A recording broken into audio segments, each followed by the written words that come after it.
नमस्कार। अम्ल, क्षारक और लवण। तो सवाल यही है, कोई चीज खट्टी है या कड़वी? इसका जवाब हमारे किचन से लेकर केमिस्ट्री लैब तक फैला हुआ है। चलिए इन स्वादों के पीछे का विज्ञान क्या है ये पता लगाते हैं। आखिर हम अम्ल और क्षारक में फर्क करते कैसे हैं? क्या इनका कोई सीक्रेट कोड है? चलिए इनके सबसे बेसिक गुणों को समझते हैं। देखिए, अम्ल यानी एसिड्स स्वाद में खट्टे होते हैं, जैसे नींबू। और इनकी एक और पहचान है, ये नीले लिटमस पेपर को लाल कर देते हैं। दूसरी तरफ है क्षारक यानी बेस। ये स्वाद में कड़वे होते हैं और छूने पर साबुन जैसे चिकने लगते हैं, जैसे बेकिंग सोडा। और ये क्या करते हैं? ये लाल लिटमस पेपर को नीला कर देते हैं, मतलब एक दूसरे के एकदम उल्टे। अब देखिए, हर चीज को चख कर पता लगाना तो सेफ नहीं है, है ना? यहीं पर काम आते हैं हमारे सूचक यानी इंडिकेटर्स। सूचक ऐसे पदार्थ होते हैं जो किसी अम्ल या क्षारक के संपर्क में आते ही अपना रंग या अपनी गंध बदल लेते हैं। ये बिल्कुल एक रासायनिक जासूस की तरह है, जो हमें बताते हैं कि कोई घोल एसिडिक है या बेसिक। और पता है, ये जासूस भी कई तरह के होते हैं। कुछ तो कुदरती होते हैं, जैसे लिटमस और हमारी अपनी किचन की हल्दी। कुछ को लैब में बनाया जाता है, जिन्हें हम सिंथेटिक इंडिकेटर्स कहते हैं। और कुछ तो इतने कमाल के होते हैं कि अपनी गंध बदलकर ही पहचान बता देते हैं, जैसे प्याज और लौंग का तेल। पहचान तो हो गई, अब देखते हैं असली एक्शन। जब अम्ल और क्षारक दूसरे पदार्थों से मिलते हैं तो होता क्या है? यहीं से केमिस्ट्री और भी मजेदार हो जाती है। चलिए एक क्लासिक एक्सपेरिमेंट देखते हैं। जब किसी एसिड को मेटल पर डाला जाता है तो क्या होता है? यहाँ जिंक के दानों पर सल्फ्यूरिक एसिड डालते ही ये जो बुलबुले उठ रहे हैं ना, ये असल में हाइड्रोजन गैस है। तो यहाँ पर सबसे जरूरी बात ये है, जब भी कोई एसिड किसी मेटल के साथ रिएक्ट करता है तो दो चीजें बनती हैं, एक लवण यानी सॉल्ट और हाइड्रोजन गैस। ये एक पक्का नियम है, एसिड प्लस मेटल, इससे बनता है सॉल्ट प्लस हाइड्रोजन गैस। और अब अम्ल और क्षारक की सबसे बड़ी टक्कर के लिए तैयार हो जाइए, उदासीनीकरण। जब ये दोनों दुश्मन मिलते हैं तो एक दूसरे के असर को खत्म कर देते हैं, और इस लड़ाई के बाद बचता है सिर्फ लवण और पानी। है ना कमाल का केमिकल बैलेंस? ठीक है, हम ये तो जानते हैं कि नींबू का रस एसिडिक है और साबुन बेसिक, पर वो कितना एसिडिक है या कितना बेसिक, इनकी ताकत नापने के लिए हमारे पास एक सुपर टूल है, पीएच स्केल। ये रहा हमारा पीएच स्केल। इसे 0 से 14 तक का एक रूलर समझिए। ये नापता है कि किसी चीज में एसिड वाली शक्ति कितनी है। 0 का मतलब है सुपर एसिडिक, 14 का मतलब सुपर बेसिक, और बीच में जो 7 है वो है एकदम न्यूट्रल।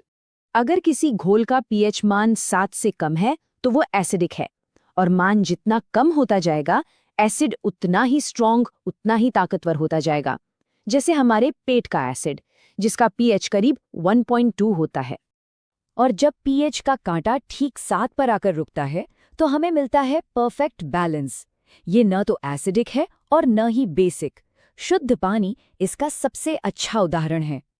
अब जैसे ही हम 7 के पार जाते हैं, हम बेसिक यानी क्षारकीय दुनिया में पहुंच जाते हैं।